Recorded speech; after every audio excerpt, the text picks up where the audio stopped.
What's up YouTube, Dale here from Zephyr, and today I am bringing you a profile for Archfiend Regenesis, or Regenesis Archfiend, whichever way you want to flip it. Now what I really like about this is there is the generic synergy straight away that the Archfiend Emperor has 2500 attack with the Regenesis. But the other benefit is the other effect of this card is it lets you special summon an Archfiend monster directly from the deck. So that can get you into Regenesis Archfiend, which then again snowballs to get you into any Regenesis card that you do wish, which I think is absolutely incredible. Very, very fun synergy. And the consistency with the Archfiend cards themselves are absolutely insane. Plus you've already got confirmed support in the next core set, Blazing Dominion. So what I'm going to do is I'm going to take you through the entire main deck and the extra deck. I've got a demo side deck together, but remember you're going to adapt the side decks depending on your local environment. So with all of that out of the way, please smash that like button, hit that notification bell, and subscribe so you don't miss out on any more upcoming content. Now, what I love about this deck is the actual deck building creativity and freedom that you have. Because your extra deck isn't so heavily reliant, you can play Part of Extravagance, you can play Super Polymerization, you can play Ultimate Slayer. You've got so many different options that you can kind of utilize. It really is up to you. So we're going to be starting off with the Archfiend monsters or Archfiend cards in general, starting off with Archfiend Emperor.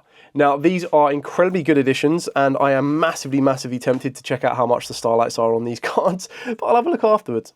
Anyway, its Pendulum Scale effect is you get to take one other face-up spell or trap on the field and destroy both it and this card. Only use each effect once per turn, which is actually quite nice because you want this card to be in your extra deck. Yes, it's quite nice to be able to reveal it in the hand as at 2500, but then also on the field when it is summoned, you then get the benefit of it. You want this to be in the extra monster zone, which is why you don't really need to rely on your extra deck that heavily, and it's why that you're going to be utilizing cards that use this as material when you start to access your extra deck, because a lot of the cards you will play will lock you into only being able to special summon Archfiends from the extra deck. So being able to have this as a spell and trap removal is really important, and the fact that it destroys itself is even more important, putting it in the extra deck so that when you do ritual summon it, it gets its full effects.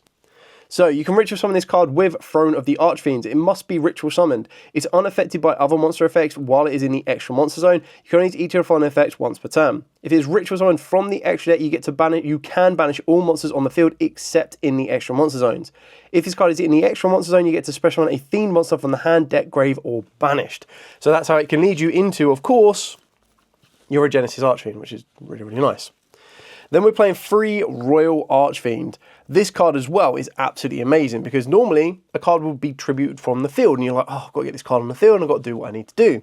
Whereas this card lets you tribute this card from the hand or face-up field to add an Archfiend card from the deck to the hand except itself. You can't special summon from the extra deck for the rest of the turn except Archfiend monsters, which is absolutely fine. And then on top of that as well, you can normal summon a Fiend monster during your main phase this turn in addition to your normal summoner set. Only gain the effect once per turn, and when your ritual monster is destroyed by battle while this card is in the graveyard, you get to special summon this card. What I love about this is, yes, its stats don't match up with the Regenesis, but the fact of the matter is, this is going to be able to lead you into level 7, so rank 7 plays, but also just being able to get you direct access to the Archfiend Emperor, while also being able to get you direct access to any of your other Archfiend cards, is pretty insane. So, speaking of the other Archfiend cards, our ideal normal summon for the deck will be our Duke Archfiend. Now the reason this is an ideal normal summon for the deck is it gains attack equal to its level times 200, which is, it's okay. You can only use each of the following effects once per turn. Target a face-up monster you control, including itself that has a level. Send an Archfiend monster from the deck to the grave except itself. If you do increase this card's level by the level of that monster that was sent, and then when a ritual monster is destroyed by battle while this card is in the grave, you get to special summon it back. Now, the other is this is basically just acting as a foolish burial for your Archfiend heiress. If this card is sent to the graveyard because of a card effect or being destroyed by battle, you get to add an Archfiend card from the deck to the hand. So again, get to add any Archfiend card. So Royal Archfiend, you can add your Archfiend Emperor if you need to, or you can also add your Highness Archfiend, which is going to be your other normal summon, because remember, through the back of the Royal Archfiend, you're going to get an additional normal summon. So if this card is normal summon specifically, you banish an Archfiend card from the graveyard to add 2 Archfiend cards from the deck to the hand except itself. Can't special summon from the extra deck for the rest of the turn except Archfiend. And when your ritual monster is destroyed by battle while this card is in graveyard, you special summon it.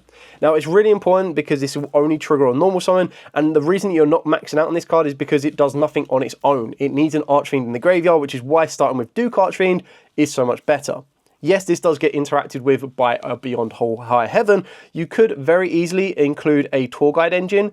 If you wanted to include the tour guide engine, what that would do is that the tour guide would be your first normal summon. You would special summon out a Fiendish Rhino directly from the deck. You could then overlay or link them off or do whatever you need to be, go into like a Cherubini. That will then allow you to send the Iris from the deck to the grave. Now, I'm not relying on that engine. If you were to rely on that engine, if you wanted to play that engine, you very easily could do, and that's where Cherubini comes into play, because then you get two ways of being able to get your Archfiend Iris from the deck to the grave.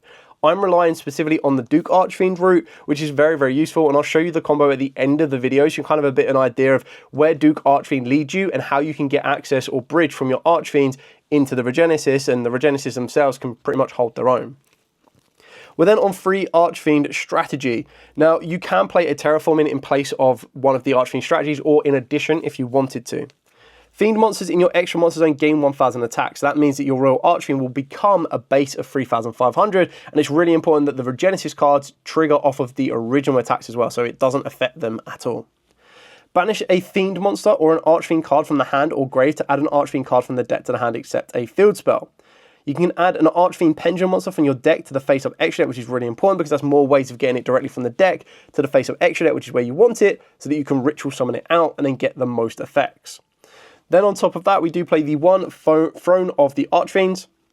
Ritual summon an Archfiend ritual monster from your hand, face-up extra deck, graveyard, or banishment by treating monsters from the hand or field whose total levels equal or exceed the level. During the standby phase, if you have an Archfiend Emperor in your face-up extra deck, you get to add this card from the grave or banishment back to the hand. Only use each effect once per turn. Now, this is why it's really important. Yes, of course, it's great that you can ritual summon it from wherever, because then you can link it off, you can do whatever it needs to, and you get it to the extra deck. But to get the most out of it, you have to summon your Archfiend Emperor to the extra monster zone. And there's only one way that you do that to get it to the extra monster zone, is it has to come from the extra deck. If it comes back from the graveyard, it goes into the main monster zone. If it comes from the hand, main monster zone. Even if you had a card that let you ritual it from the deck, it would go into the main monster zone. So it's very, very important that you work it to get to the extra deck to get into the extra monster zone. We've then got the one Archfiend Fever. So if you control an Archfiend Ritual monster in your extra monster zone, you get to target a face-up card your opponent controls, negates effects until the end of the turn. If this card is banished from the hand or field, you get to add an Archfiend card from the deck to the hand except itself. The other is just a continuous trap card that constantly keeps being able to go, cool, negate, next turn, negate, next turn, negate, next turn. Like, being able to deal with a Archfiend Emperor that is in the extra monster zone at a base of 3,500 because you've got the field spell in play that is also unaffected by certain effects, just makes it so, so tricky to deal with.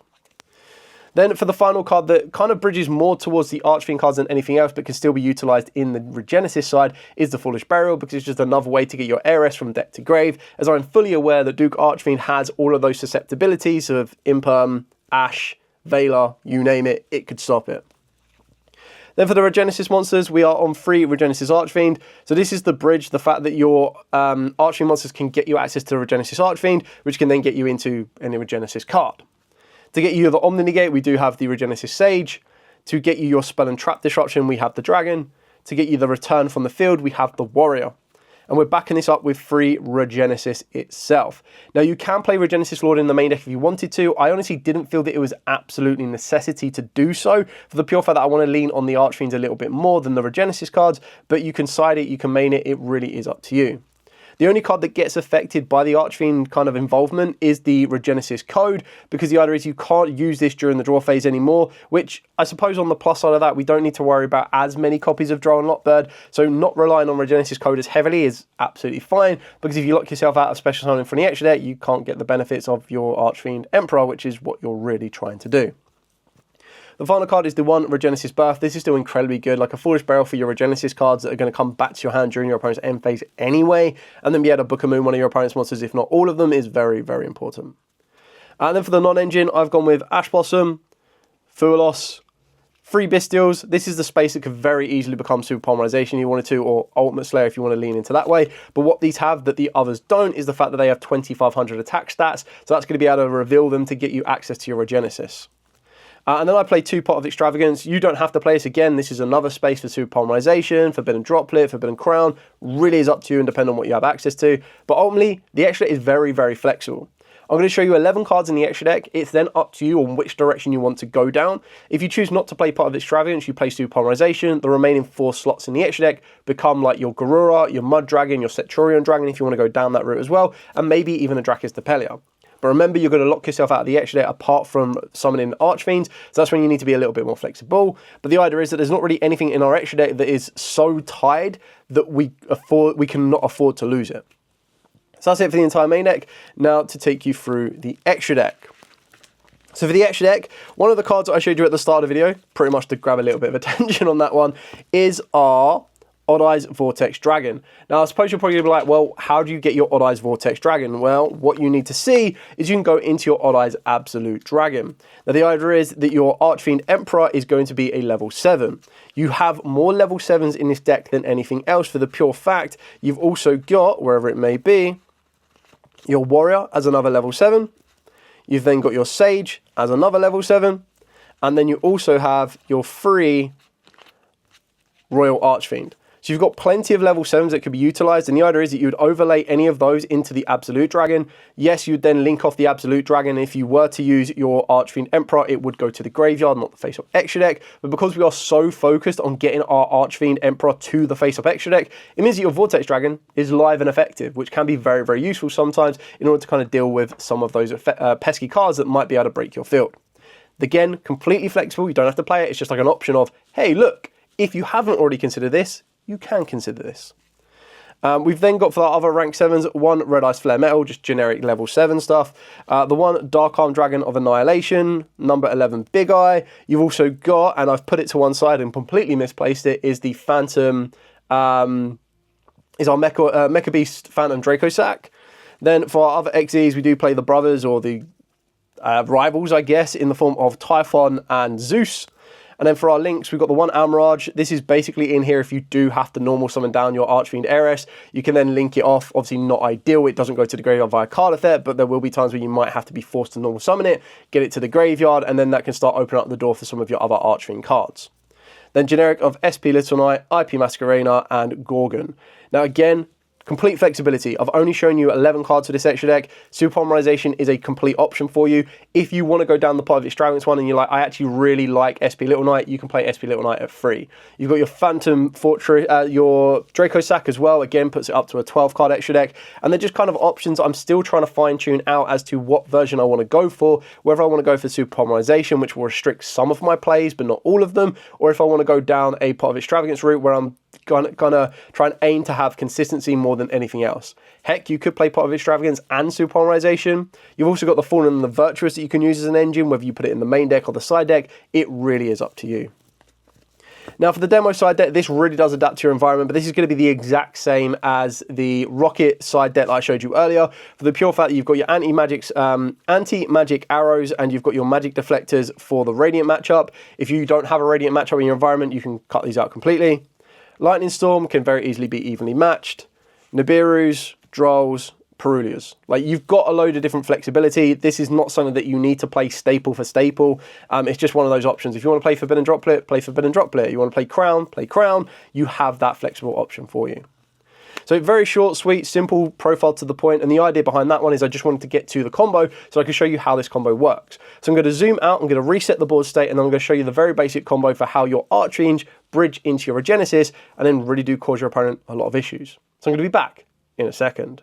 Very simple 2-card combo. It requires Royal Archfiend and your Duke Archfiend, but these could be substituted for some other combination of cards. The idea is that what this is going to get you access to is it's going to get you access to the trap card as well as access to your full powered Archfiend Emperor, and you're going to be able to get a Regenesis Sage with your Regenesis Archfiend in play as well.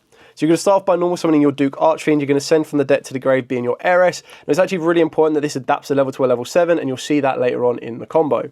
Heiress's effect, because it was sent via card effect, will let you grab your Highness Archfiend. It's still important that you get an Archfiend to the graveyard, as you need one to banish off of the back of your Highness Archfiend. You're then going to use Royal Archfiend's effect to tribute in the hand. This is then going to grab you from the deck to the hand, your Archfiend strategy. At this point, you've now given yourself the additional normal summon, and you've got the Archfiend in the graveyard. So you can normal summon down your Archfiend, your Highness, to banish any from the graveyard, whether it be the Archfiend or the Heiress is entirely up to you.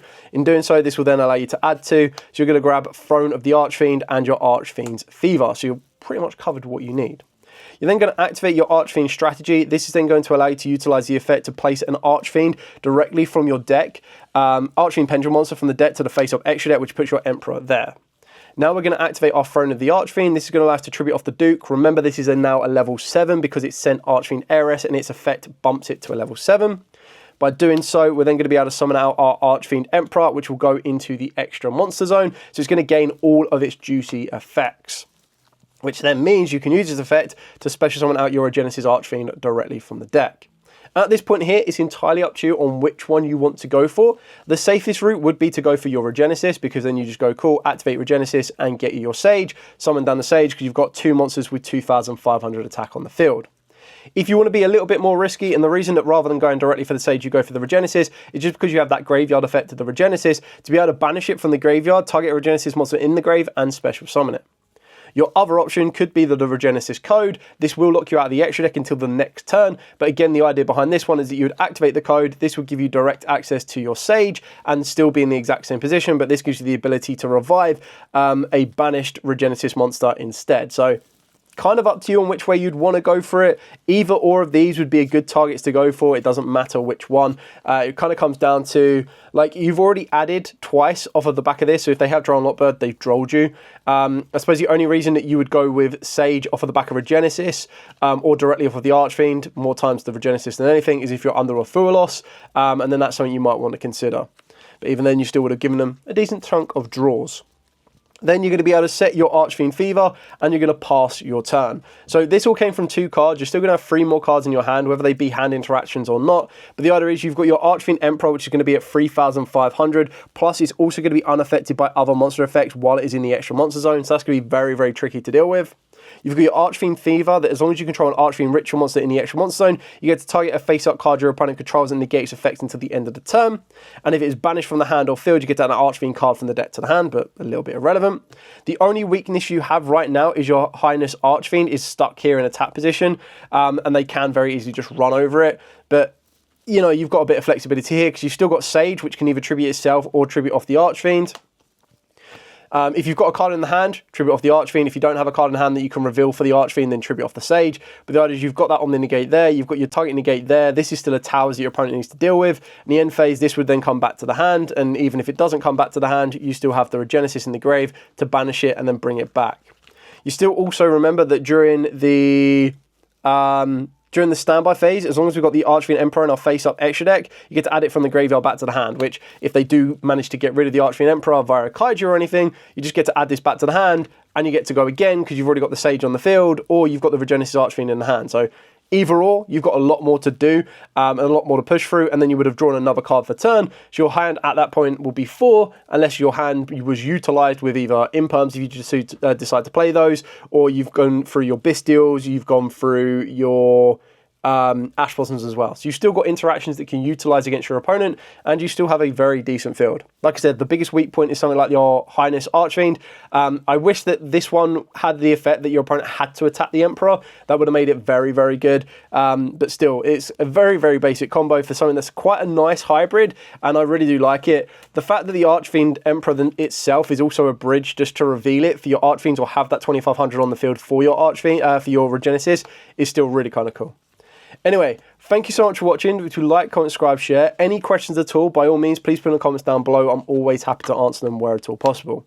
For now, as absolutely always, stay safe, and of course, happy dueling.